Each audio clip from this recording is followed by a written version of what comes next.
नमस्कार, बहुत स्वागत है आपका डिबेट लाइव बड़ी बहस मध्य प्रदेश में। मैं हूं आपके साथ अमित शर्मा। मध्य प्रदेश की सियासत में भूमाफिया या राजनीति का मोहरा।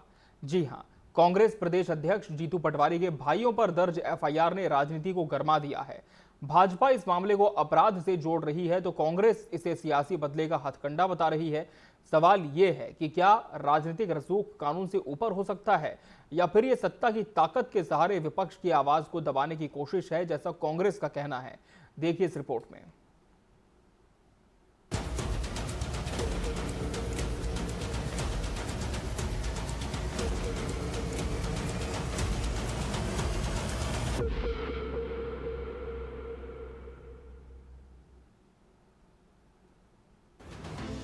मध्य प्रदेश की सियासत एक बार फिर सुर्खियों में है। इंदौर में कांग्रेस प्रदेश अध्यक्ष जीतू पटवारी के भाइयों और जिला अध्यक्ष पर जमीन कब्जे और मारपीट का केस दर्ज हुआ है। इंदौर के तेजाजी नगर थाने में जीतू पटवारी के भाई नाना पटवारी, भरत पटवारी और जिला कांग्रेस अध्यक्ष सदाशिव यादव पर 74 वर्षीय नरेंद्र मेहता की शिकायत पर जमीन कब्जे और धमकाने का केस दर्ज हुआ है। 6.5 एकड़ की इस जमीन पर होलकर रियासत से लेकर आज तक मालिकाना हक का विवाद है। मेहता का दावा है कि जमीन उनके पिता के नाम है, जबकि आरोपियों ने कथित तौर पर फर्जी दस्तावेज बनाकर कब्जा किया। पुलिस ने जांच शुरू कर दी है और पुराने रिकॉर्ड्स भी खंगाले जा रहे हैं, लेकिन इस केस ने सियासत को गरमा दिया है। जीतू पटवारी कहते हैं ये केस पूरी तरह से सियासी साजिश है, सत्ता का दुरुपयोग कर विपक्ष को दबाने की कोशिश है।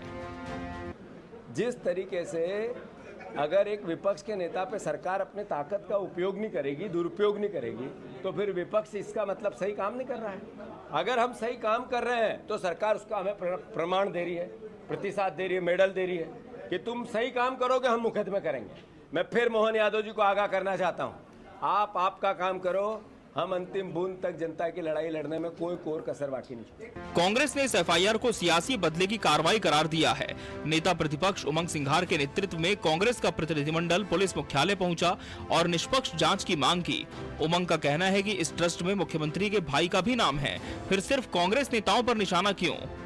आप देख रहे हैं कि किस प्रकार से जीतू पटवारी के दोनों भाई, छोटे भाइयों को ये प्रकरण लादा गया। झूठा प्रकरण इंदौर के अंदर विजयनगर थाने में एक ट्रस्ट की, जिसमें अंदर मुख्यमंत्री के भाई लगता संरक्षक है और उनके नाम के ट्रस्ट के अंदर जीतू पटवारी के दोनों भाइयों का नाम आना बड़ा आश्चर्य की बात है। क्या कांग्रेस से भारतीय जनता पार्टी घबरा गई कि ये एक व्यक्तिगत दुश्मनी और राजनीतिक व्यवस्था की भावना से दोनों भाइयों को प्रकरण लादा गया? इसीलिए हम आज पुलिस मुख्यालय आया, पुलिस को ज्ञापन दिया, इस पर निष्पक्ष जांच हो, जब तक गिरफ्तारी नहीं होना चाहिए। मैं यही कहना चाहता हूं, अगर इस प्रकार की हरकतें भारतीय जनता पार्टी करेगी, कांग्रेस के हर कार्यकर्ता को सड़क पर उतरेंगे और लड़ने के लिए तैयार रहेंगे भारतीय जनता पार्टी के हर कार्यकर्ता। वहीं इस मामले पर भाजपा ने साफ कहा है कि अपराध के मामले में कोई सियासत नहीं।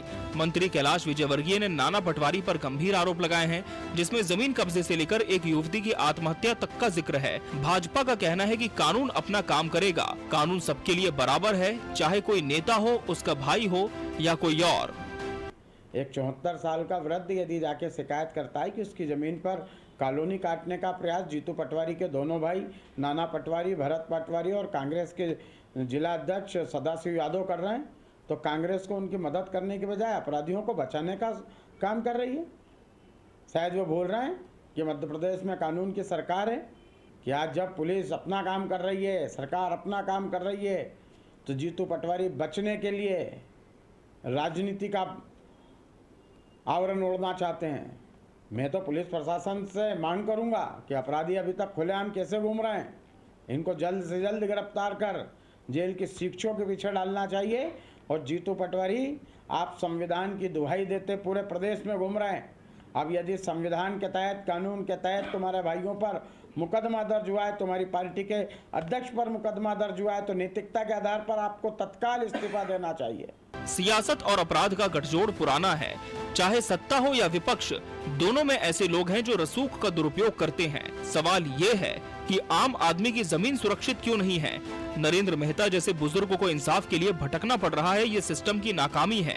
एक तरफ कांग्रेस इसे सियासी षड्यंत्र बता रही है, दूसरी तरफ भाजपा कह रही है कि अपराधी को कोई छूट नहीं। लेकिन सवाल बड़ा है, क्या नेताओं के रिश्तेदारों को कानून से छूट मिलनी चाहिए? क्या हर एफआईआर के पीछे सियासी मकसद होता है? और सबसे बड़ा सवाल, सियासत का अपराधीकरण हो रहा है या अपराधियों का सियासीकरण? Bureau report, TV 24 news.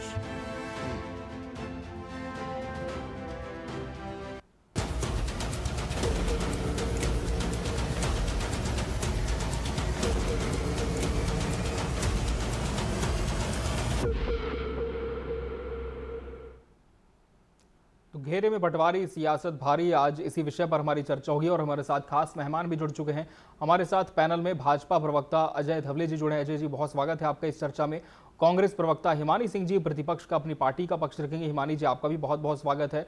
और वरिष्ठ पत्रकार द्वारकाधीश चौधरी जी भी इस चर्चा का अहम हिस्सा है। द्वारकाधीश जी, आपका भी बहुत बहुत स्वागत है।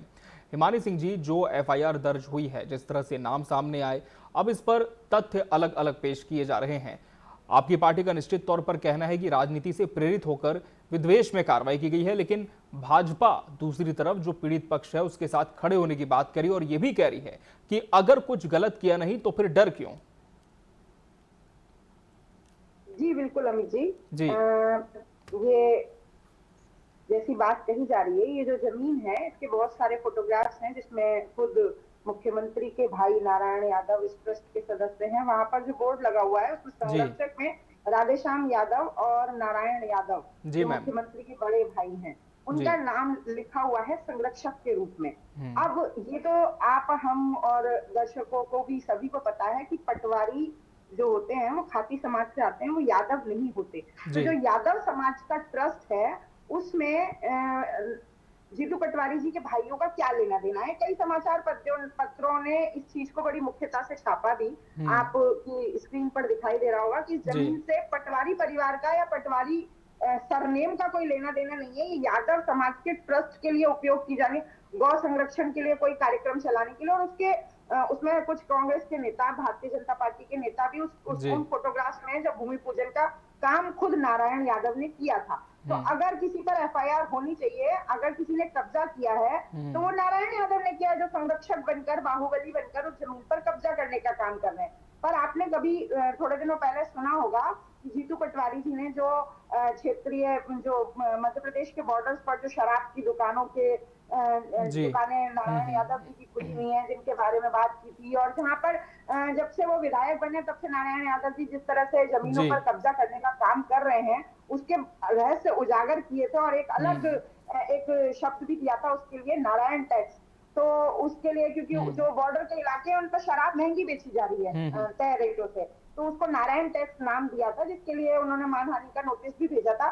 उसी देशता के उसमें पर गड़बड़ उनसे ये हो गई कि अगर किसी यादव समाज के व्यक्ति का नाम लेते राजनीति, लेकिन उनका टारगेट तो जीतू पटवारी थे, तो उन्होंने इसलिए जीतू पटवारी के, लेकिन ये बहुत गलत परंपरा है कि आप राजनीति में किसी के परिवार को घसीटने का प्रयास करें, उनके परिवार को घेरने का प्रयास करें। अगर यादव समाज उस ट्रस्ट को यूज कर रहा है तो खाती समाज के लोगों के ऊपर क्यों आपने एफआईआर दर्ज करवाई है?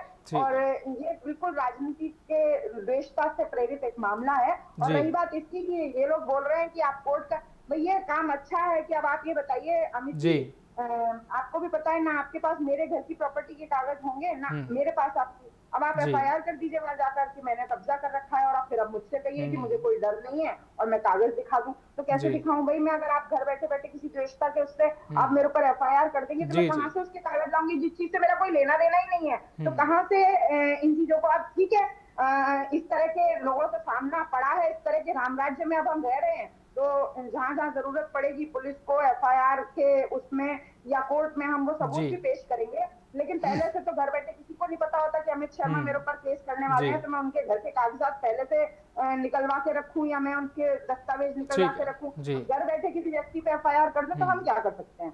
जी अजय धवले जी, आपने पूरी बात सुनी हिमानी जी की। साफ तौर पर कहना है कि क्षेत्र में कुछ खामियां हो रही थी, उन्हें उजागर किया गया, तो बदले के स्वरूप ये कार्रवाई की गई है। जी मुझे लगता है कांग्रेस जिस प्रकार विचलित हो रही है इस पूरे प्रकरण में, तो संदेह की बू आ रही है। निश्चित रूप से आप देखेंगे कि एक प्राइवेट कंप्लेनेंट ने एक आवेदन दिया, उस प्राइवेट कंप्लेनेंट के आवेदन पे जो रिलेवेंट प्रोविजन है भारतीय न्याय संहिता के बीएनएस के 318, 336 के तहत, 337, 338, 340 के तहत प्रकरण पंजीबद्ध हुआ है। आप हम सभी जानते हैं कि इस प्रकार के प्रॉपर्टी के जब हम कहेंगे कि मिस इन्फॉर्मेशन हो जाती है, कोई मिस अप्रोप्रिएट करता है, तो निश्चित रूप से पहले जो हमारी इंडियन पीनल कोड था उसमें 420 की धारा थी, उस 420 की धारा अभी 318 हो गई है, 318 नॉट 4, उसके तहत प्रकरण पंजीबद्ध हुआ है, जो एक कॉग्निजेबल ऑफेंस होता है, जिसको हम कहेंगे कि संज्ञेय अपराध होता है। तो कॉग्निजेबल ऑफेंस सूचीबद्ध होने के बाद में पुलिस प्रशासन उसकी विवेचना करता है, उसका इन्वेस्टिगेशन करता है। मुझे लगता है कांग्रेस और हिमानी जी इस बात को भली भांति जान ली कि यदि भारतीय जनता पार्टी को शुद्ध रूप से राजनीति करनी होती तो इस प्रकार से प्रकरण पंजीबद्ध करके राजनीति नहीं होती। प्रकरण प्राइवेट कंप्लेनेंट ने पंजीबद्ध किया है, प्राइवेट कंप्लेनेंट के प्रकरण पे अब जांच होगी। जांच में यदि आपके पास में हम कहेंगे कि सबूत है, आपके पास में एविडेंसेस है कि वो प्रॉपर्टी जो जीतू पटवारी जी के भाई है नाना पटवारी और भरत पटवारी जी अपने डॉक्यूमेंट्स प्रूव करें। दूसरा ये विषय है कि जो प्राइवेट कंप्लेनेंट है वो खुद अपनी रजिस्टर्ड सेल डीड जो है 1950 में जो सेल डीड एग्जीक्यूट हुई है उनके पिताजी के नाम से थी, उसके बाद में राजस्व अभिलेखों में उनका नाम चढ़ा और किस प्रकार से एक साठगांठ करके आपराधिक तत्वों ने उनके अभिलेखों के साथ में छेड़छाड़ करके अपना नाम चढ़ा लिया। कुछ वीडियोस भी उन्होंने शेयर किए कि ये वीडियोस वहां के हैं जहां पे कॉलोनी काटी जा रही है, एक कमरा बनाया गया है और जो कांग्रेस के वहां के जिला अध्यक्ष हैं सदाशिव यादव, जीतू पटवारी के भाई भरत और नाना, ये सारे मिलके जिस प्रकार से इस पूरे विषय को पॉलिटिसाइज कर रहे हैं। ये कांग्रेस वर्सेस भाजपा का मुद्दा ही नहीं था। ये चाहे भारतीय जनता पार्टी का कोई नेता रहता या अन्य किसी राजनीतिक दल का नेता रहता, प्राइवेट कंप्लेन तो किसी के भी विरुद्ध कंप्लेन करा सकता है, पुलिस प्रशासन का काम है उस कंप्लेन का संज्ञान ले। तो आप हर किसी अपने अपराध को छुपाने के लिए भारतीय जनता पार्टी और कांग्रेस की लड़ाई बताने का यदि काम करेंगे तो मुझे लगता है देश की न्याय व्यवस्था चरमरा जाएगी, हमारे जो एग्जिस्टिंग कानून है वो चरमरा जाएंगे। आप न्याय व्यवस्था पे विश्वास रखिए, अपनी कानूनों पे विश्वास रखिए। यदि आपको लगता है कि आपके ऊपर जो दोष हिमानी जी मैं आप करूंगा फिर से लगाया गया वो आरोप कहीं से कहीं सिरे नहीं होते तो आपके पास में माननीय उच्च न्यायालय का दरवाजा है, खटखटाइए, एफआईआर को क्वैश कराइए। लेकिन आप पूरी तरीके से जिस प्रकार से कांग्रेस का डेलीगेशन जा रहा है, फिर कांग्रेस के उमंग सिंगार जा रही है, वही उमंग सिंगार है। ये कहते हैं कि मध्य प्रदेश में दिग्विजय सिंह सबसे बड़ा भू माफिया, सबसे बड़ा रेत माफिया, सबसे बड़ा शराब माफिया था। ये कब थी? जब उमंग सिंगार जी उस सरकार में मंत्री थे जो कांग्रेस प्रणीत सरकार थी। आज जिस प्रकार से एक भू माफिया को और हम किसी के ऊपर पारिवारिक रूप से आरोप नहीं लगा रहे और जीतू पटवारी जी के भाई कोई कांग्रेस नहीं है। व्यक्तिगत रूप से यदि जीतू पटवारी जी के ऊपर आरोप लगते, जीतू पटवारी जी व्यक्तिगत रूप से इनमें इन्वॉल्व होते तो ये भारतीय जनता पार्टी के लिए माइलेज का विषय होता क्योंकि वो एक राजनीतिक दल के अध्यक्ष है। लेकिन उनके परिवारजन, उनके भाई इस प्रकार से अवैध रूप से किसी प्रॉपर्टी पे कब्जा कर रहे हैं, कोई प्राइवेट कंप्लेनेंट उस कब्जे को रेज कर रहा है, वो आके आपत्ति लगा रहा है कि ये मेरी पुश्तैनी, मेरे पिताजी के पास में इसकी एक लीगल सेल डीड है, उस सेल डीड के माध्यम से मैं आप करूंगा फिर से। अब किसी प्रॉपर्टी का जब ट्रांजैक्शन की वो डॉक्यूमेंट सबमिट कर रहा है उसके बाद में एफआईआर हो रही है। अब ये पूरे विषय को जिस प्रकार से यादव ट्रस्ट के विषय के साथ में जोड़ा जा रहा है, मुझे लगता है विवेचना जब होगी, इन्वेस्टिगेशन होगा इन टोटालिटी, इस पूरे विषय का जो भी सच है वो हम सभी के समक्ष आएगा। बिल्कुल, मैं इस पर जवाब भी लूंगा हिमानी जी से, लेकिन फिलहाल मैं द्वारकाधीश चौधरी जी का रुख करना चाहूंगा। द्वारकाधीश चौधरी जी, अब अलग अलग तरह की बातें सामने आ रही है। कांग्रेस तो निश्चित तौर पर यही कह रही है कि यह पक्षपातपूर्ण कार्रवाई है और राजनीतिक विद्वेष से उत्पन्न एक कार्रवाई को अंजाम दिया गया है। दूसरी तरफ बीजेपी का कहना है कि भाई कंप्लेंट तो हमारे किसी नेता ने दर्ज नहीं कराई, एक प्राइवेट कंप्लेनेंट है जिनका नाम मैं कोट करना चाहूंगा, नरेंद्र मेहता, उनकी तरफ से ये शिकायत दर्ज कराई गई है। तो किस तरह से इस पूरे केस को आप देखते हैं, किस तरह के तथ्य इसमें आप पाते हैं? आप देखें कि अगर किसी व्यक्ति ने कोर्ट में प्राइवेट कंप्लेंट फाइल की है तो उसमें बाकायदा उसके बयान होते हैं और बयान होने के बाद ही कोर्ट कॉग्निजेंस लेती है और कॉग्निजेंस लेने के बाद ही अगर किसी पे कायमी होती है, बिना उसके कायमी नहीं हो सकती है। अगर किसी के पास डॉक्यूमेंट है तो वो डॉक्यूमेंट के आधार पर ही कोर्ट कॉग्निजेंस लेती है और उसी आधार पर चूंकि ट्रस्ट की अगर ये प्रॉपर्टी है तो ट्रस्ट में सारे ट्रस्टी होते हैं और ट्रस्ट के जो चेयरमैन होते हैं वो एसडीओ होते हैं जी और एसडीओ के यहाँ से ही सारी कार्रवाई होती है। अगर उनके नाम निशान नहीं है तो अगर नाम होना कंपलसरी है उन ट्रस्टियों के अगेंस्ट कोई कार्रवाई हो तो समझ में आए। पर चूंकि यहाँ एक ट्रस्टी है कि नहीं, उस मामले को लेके उनने प्राइवेट कंप्लेंट फाइल की और कंप्लेंट को आधार मानते हुए ये कार्रवाई की गई है। इसमें पक्षपात होने का काम ही नहीं है क्योंकि ये कोर्ट ने कॉग्निजेंस किया है और अगर कोर्ट ने कॉग्निजेंस किया है तो संबंधित व्यक्तियों को उसमें अपने जो भी पक्ष विपक्ष वाला जो मामला है उसमें अगर बचाव करना तो अपने डॉक्यूमेंट सबमिट करें, इसके अलावा कोई चारा ही नहीं उसमें। तो ठीक है हिमानी सिंह जी, आपने सुना कि कोर्ट ने कॉग्निजेंस लिया है तो कहीं ना कहीं पक्षपात की बात नहीं हो जाती, ये कह रहे वरिष्ठ पत्रकार। दूसरी तरफ अजय जी ने जो बात कही है कि डायरेक्ट हम जीतू पटवारी पर भी तो केस कर सकते थे अगर हमें राजनीति ही करनी होती, भाइयों का चुनाव क्यों हुआ फिर? हमने जिससे पूछा नहीं था क्योंकि भाई है मोहन यादव के भाई वर्सेस भाई का बदला भाई से लेंगे। अच्छा, ये एंगल था यहाँ पे आप मान रहे हैं। अजय धवले जी से पहले राय नहीं ली होगी, तो उनको अगर वो राय देते तो ऐसा ना करते ये बच्चों जैसी हरकत कि अगर जीतू पटवारी जी ने मुख्यमंत्री के भाई का नाम लिया तो मुख्यमंत्री जी ने जीतू पटवारी जी के भाई के नाम से कंप्लेंट करवा दी। और ये कोई बड़ी बात नहीं है अमित जी कि किसी भी सत्ता पक्ष का मुख्यमंत्री अगर किसी को बोलेगा तो कोई व्यक्ति जिसके पास इतनी सारी शहर में जमीन है वो किसी न किसी रूप में व्यापार से जुड़ा हुआ होगा या उनकी विचारधारा का हो सकता है या नेता हो सकता है। जहाँ पर वो जगह है उस जगह पर एक बोर्ड लगा हुआ है, सार्वजनिक रूप से उस ट्रस्ट के भूमि पूजन के फोटो हैं और उस बोर्ड के साथ फोटो है राधेश्याम यादव जो आरएसएस का नेता है, नारायण यादव जो मोहन यादव जी के भाई हैं। तो अगर ऐसा कोई कब्जे वाली बात अगर जैसा कि वरिष्ठ पत्रकार जी भी कह रहे हैं, अजय जी भी कह रहे हैं, तो मेरा ये पूछना है कि अगर दो लोगों के नाम लिखे उन दोनों लोगों का नाम क्यों, क्या वो बोर्ड जाकर उन्होंने नहीं पढ़ा था जो प्राइवेट कंप्लेंट करता है, उन लोगों का भी नाम उनको डलवाना चाहिए था। तो अगर वो क्योंकि सत्ता पक्ष से ताल्लुक रखते हैं तो क्या वो डर गए कि उनका नाम नहीं डलवाया, और अगर उन्हें अपनी जमीन कब्जे से छुड़ानी है तो ऐसे ही लोगों पर कार्रवाई करवानी पड़ेगी जिन्होंने कब्जा कर रखा है। आपने भी शहर में से निकलते होंगे तो आपने देखा होगा कई जमीनों पर लोग अपने नाम के बोर्ड लगा के रखते हैं कि ये भूमि फलाने के अधिकार क्षेत्र में आती है। तो आप अगर कोई लेन देन की या खरीदने बेचने की बात करते हैं तो उसी नंबर पर फोन करके करते हैं। तो आप तीसरा पर्सन थोड़ी लेके आते हैं, जब नाम तो बोर्ड वहां उनका लगा हुआ है राधेश्याम यादव और नारायण यादव का, तो उनका नाम कंप्लेंट में क्यों नहीं लिखवाया गया। और आप कह रहे हैं हम इसे राजनीतिक द्वेष से प्रेरित मामला ना माने। अगर राजनीतिक द्वेष से प्रेरित मामला अजय धवले जी कह रहे हैं ये नहीं है और बीजेपी, तो फिर क्यों सुमित मिश्रा इसके बारे में इतना जोर लगा के कि मैं ये कहूंगा और मैं वो कहूंगा। आप कह दीजिए भाई देख लेगा जो कोर्ट है, फिर क्यों आप इसके बारे में ऐसी बयानबाजियां कर रहे हैं, क्यों आप इस मामले को इतना महत्वपूर्ण बना रहे हैं, क्यों आप इसको ऐसे नहीं छोड़ देते। ये तो सीधी सी बात है कि राजनीतिक बयानबाजी तो बीजेपी की तरफ से भी हो रही है। अगर राजनीतिक द्वेष नहीं था तो कानून करता रहता अपनी कार्रवाई, आप ध्यान मत देते। अजय जी, ये बात तो है कि इस पूरे मामले में बीजेपी के भी बड़े नेताओं ने प्रतिक्रिया दी है। तो यदि राजनीतिक द्वेष नहीं होता जैसे कि कांग्रेस कह रही है तो फिर इतना इन्वॉल्वमेंट क्यों होता पार्टी के नेताओं का?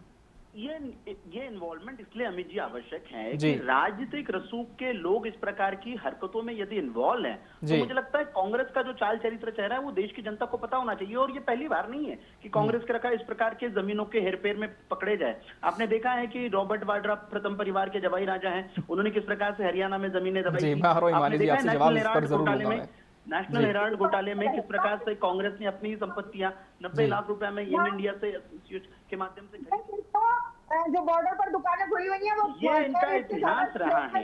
और इनका इतिहास यदि देश को बताए तो मुझे लगता है कि इसमें आपत्ति होती है। इस पूरे प्रकरण में पूरी कांग्रेस जिस प्रकार से विचलित है, पूरी कांग्रेस जिस प्रकार से विचलित है, स्पष्ट रूप से समझ में आता है कि जमीन का घोटाला करने का उद्देश्य था वो कहीं प्राइमा फेसी दिख गया तो कांग्रेस को अब मुश्किल लगेगी। हिमानी जी, मुझे लगता है कि यदि नाना पटवारी जी और जीतू पटवारी जी के दोनों भाई, जीतू पटवारी जी भाई यदि इन्वॉल्व है तो आपको आपत्ति क्यों होनी चाहिए। एक न्याय संगत प्रदेश में एक न्याय प्रणाली के माध्यम से यदि कोई कानून बना है, उस कानून के तहत कार्रवाई हो रही है, स्पष्ट रूप से वो यदि दोषी है तो उनके विरुद्ध कार्रवाई होगी, दोषी नहीं है तो मुक्त हो जाएंगे। लेकिन आप जिस प्रकार से विचलित हो रही हैं, कांग्रेस जिस प्रकार से डेलीगेशन लेके जा रही है, मुझे लगता है मध्य प्रदेश में ऐसे अनेकों प्रॉपर्टी। हिमानी जी, जवाब दीजिए। साफ तौर पर बीजेपी का कहना है कि क्योंकि पब्लिक इंटरेस्ट से जुड़ा मुद्दा है इसलिए हमें इन्वॉल्व होना पड़ा, कि राजनीतिक रसूख से कोई किसी की जमीन हथिया नहीं सकता। दूसरी तरफ वो ये भी कह रहे हैं कि अगर सही होंगे तो पाक साफ साबित हो जाएंगे। इतना ज्यादा विचलित होने की आवश्यकता क्यों है कांग्रेस को? जी, तराजू ही दूसरे टाइप की है जिसपे एक तरफ तो आप दूसरा वजन ही नहीं रखना चाहते कि आप तो इसलिए इन्वॉल्व हो रहे हैं कि राजनीतिक रसूख का प्रयोग ना कर ले, और हम इसलिए अपना बयान अपना ना दे, हम अपनी सफाई इसलिए ना रखें, सीधे कोर्ट में ही जाके बात करें ताकि आप लोग अपना राजनीतिक रसूख पूरी तरह से उपयोग कर पाए। वाह, आप लोगों का राजनीतिक जो बयानबाजी है वो इसलिए की जा रही है और दूसरे की इसलिए नहीं होनी चाहिए कि कोर्ट में हम सीधे सफाई दे दें। तो फिर आप मना कर देते इस तरह की डिबेट में आने के लिए, आप मना कर देते कि कोर्ट में ही जाके वो सफाई दें, इस तरह की डिबेट की जरूरत ही नहीं है। क्योंकि जनता भी जानना चाहती है दोनों तरफ का पक्ष, और ये सभी जानते हैं कि सत्ता पक्ष अपने राजनीतिक रसूख का उपयोग कर सकता है या विपक्ष के नेता अपने राजनीतिक रसूख का उपयोग कर सकते हैं। क्यों नहीं इस बारे में कार्रवाई हुई जब जीतू पटवारी जी ने, अब वो मध्य प्रदेश के नागरिक तो हैं, सम्मानीय वोटर तो हैं, चाहे आप जो कुछ भी मान लीजिए, अगर उन्होंने आरोप लगाया कि जो बॉर्डर की दुकानें है शराब की गुजरात बॉर्डर पे, वो तय रेट से ज्यादा रेट में शराब बेच रही है और उनके मालिक नारायण यादव है। तो क्यों इसके ऊपर कार्रवाई नहीं हुई, क्यों FIR नहीं हुई, क्यों मुख्यमंत्री ने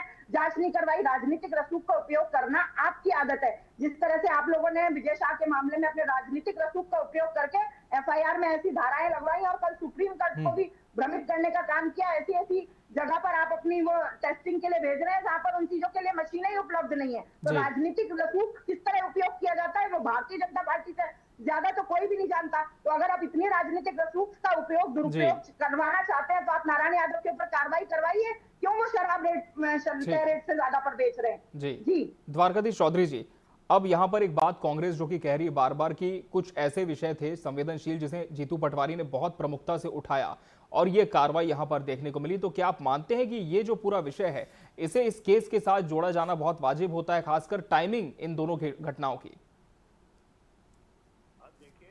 जी, किसी के खिलाफ कायमी हुई है तो कायमी हुई है और अगर उनको चैलेंज करना है तो उसके लिए अपर कोर्ट भी बड़ी हुई है, हाई कोर्ट भी है, सेशन कोर्ट है, हाई कोर्ट भी है, सुप्रीम कोर्ट भी है और उसको चैलेंज भी कर सकते हैं अगर कोई गलत कायमी हुई है तो। जी ठीक है, अगर गलत कायमी हुई है तो, और अगर कोर्ट ने अगर कॉग्निजेंस लिया है तो उसको चैलेंज कर सकते हैं। पर चूंकि अगर किसी प्रकार की किसी ने कंप्लेंट की है और कंप्लेंट में उसने प्रमाण पेश किए हैं, उस प्रमाण के आधार पर कायमी हुई है तो ही वो कोर्ट ने कॉग्निजेंस लिया है। अदरवाइज कोर्ट उसको खारिज कर देती है उसकी कंप्लेंट को।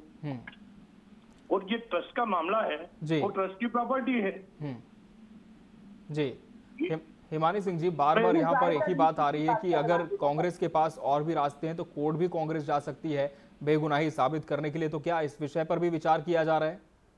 सर यही बात मैं कह रही हूँ द्वारिकाधीश जी, मैं आपको भी ये बताना चाहती हूँ कि अगर आप अभी आपने सुना अजय धवले जी को कि हम लोगों को बयानबाजी इसलिए करनी पड़ी, तो सफाई कोर्ट में जो दी जाएंगी वो तो सबूतों के साथ दी ही जाएगी। तो वो उसका तो कोई विकल्प ही नहीं है कि अगर कोई, हम लोग कानून से चलने वाले लोग हैं, जो कुछ भी होगा, लेकिन अगर कुछ गलत हो रहा है तो उसके खिलाफ अगर वो लोग चिल्लाकर झूठे लोग अगर बयानबाजी कर रहे हैं तो सच्चे को भी अपनी सफाई देने का पूरा अधिकार होता है। बिल्कुल इसी वजह से आप और हम यहाँ इस डिबेट में बैठे हुए हैं कि दोनों पक्ष अपनी बात रख सके। लेकिन ऐसा बोलें कि फिर तो इस तरह से तो फिर सत्ता पक्ष को भी बयानबाजी नहीं करनी चाहिए, पर वो बोल रहे हैं हम तो इसलिए कर रहे हैं, तो फिर दूसरे को भी उसी तरीके के समान अधिकार दिए जाते हैं। हम भी अपनी सफाई इसीलिए दे रहे हैं कि ये सिर्फ राजनीतिक द्वेष से प्रेरित मामला है। इसकी सच्चाई जब आएगी तब आएगी, लेकिन अभी जो ब्रेकिंग न्यूज बनाने के लिए सत्ता पक्ष के लोग इस मामले का दुरुपयोग कर रहे हैं और जीतू पटवारी जी को और उनके परिवार को बदनाम करने की कोशिश कर रहे हैं, तो जिस तरह से बयान देकर वो कर रहे हैं उसी तरीके से सफाई देने का अधिकार हमें भी है। निश्चित तौर पर अपनी बात रखने का सभी को अधिकार है और हम कोशिश भी करते हैं कि हर तरह के मुद्दों पर हम सार्थक चर्चा कर पाएं। और फिलहाल देखना होगा कि इस पूरे विषय को लेकर आगे और किस तरह के तथ्य सामने आते हैं। आप सभी मेहमानों का बहुत बहुत धन्यवाद हमसे इस विषय पर जुड़ने के लिए और अपनी अपनी बात रखने के लिए। इसी के साथ बड़ी बहस डिबेट लाइव मध्य प्रदेश में आज के लिए फिलहाल इतना ही। मुझे और मेरी पूरी टीम को दीजिए इजाजत। नमस्कार।